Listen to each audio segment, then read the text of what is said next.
So in this question it says the area bounded by the curves y square is equals to 12x and x square equals to 12y is. So before we proceed in this question, I want to discuss a few things. तो देखो, अगर मान लो ये कोई भी parabola है, ध्यान से समझना, और हमने कोई पॉइंट ले लिया है इस तरह से. सो मैंने क्या किया, ओरिजिन को किसी एक पॉइंट पी से ज्वाइन कर दिया और late us say this point is M. तो अगर हम ये पोर्शन कैलकुलेट करना चाहते हैं ना एरिया का, है ना, पैराबोला का, सो let us say this is kind of base and this is kind of height. तो ये वाला एरिया हो जाता है 2/3 into B H. I hope it is clear. इसको लेट अस से मैं A1 कह देता हूँ. ना अगर यहाँ पे मैं इस पूरे पार्ट को हटा दूँ एंड लेट अस से मैं O से P को ज्वाइन कर दूँ ये, तो ये वाला जो एरिया है ना, this is basically a right angle triangle. इसका एरिया अगर हम A2 कह लेते तो this is half into B H. And if suppose इसको भी हम हटा देते और हम ये वाला एरिया फाइंड आउट करना चाहते हैं, this portion. So this is, let us say if we call it A3, so this is 1/3 times of pH. I hope this is clear. Now ये बहुत यूज़फुल टेक्निक है पैराबोला से related questions करने के लिए. नाउ फर्दर अगर हम यहाँ पे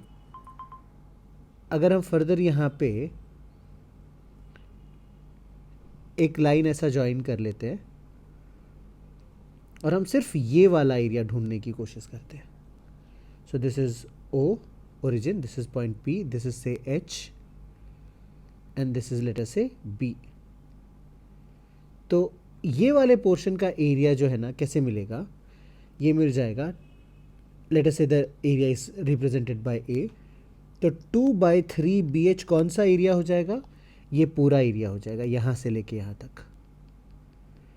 इस पूरे एरिया में अगर इस ट्रायंगल का एरिया हम सब्ट्रैक्ट कर दें तो हमको ये शेडेड पोर्शन का एरिया मिल जाएगा.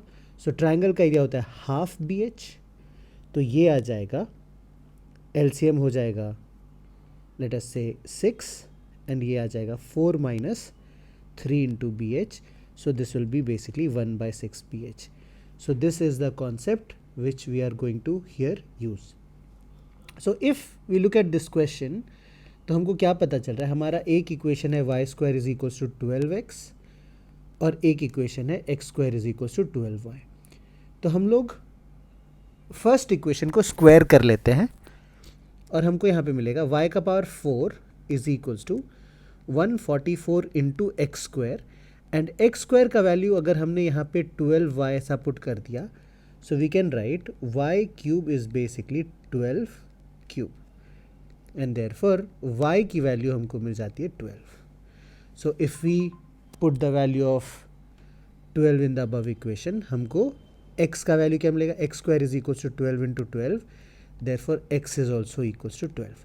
तो now here if we draw the diagram, एक पैराबोला है हमारा जो कि इस तरह से है और दूसरा जो पैराबोला है वो इस तरह से है एंड हमको इस वाले पोर्शन का एरिया फाइंड आउट करना है. सो लेट अस से व्हाट वी डू इज़, हम इस पॉइंट को इससे ज्वाइन कर देते हैं और इस पॉइंट का कोऑर्डिनेट्स हमको मिल गया 12,12 और इस हाफ पोर्शन का एरिया फाइंड आउट कर लेते हैं ना. जो भी ये एरिया आएगा उसको डबल करने पे हमको रिक्वायर्ड एरिया मिल जाएगा which is this portion. So we now know since we have found the X and Y coordinates, ये वाला डिस्टेंस है 12 और ये वाला डिस्टेंस भी है 12. सो मतलब b का वैल्यू है 12 और h का भी वैल्यू है 12.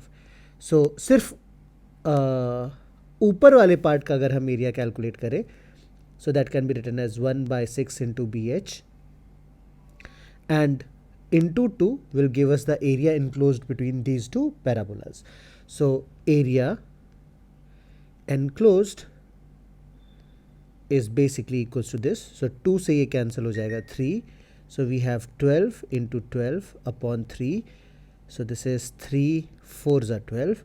So 4 into 12 is 48 square units. So that is the answer to this question. So this question was basically easy, but इसमें समझने वाली बात जो थी ना is what we have discussed in the first page. So जो भी हमने डिस्कस किया ये 4 एरिया के values, first value is this, second value is this, third value is this and fourth value is this. अगर ये हमको याद रहता है तो बहुत सारे क्वेश्चंस में हम इजीली एरिया फाइंड आउट कर सकते हैं which are related to parabola.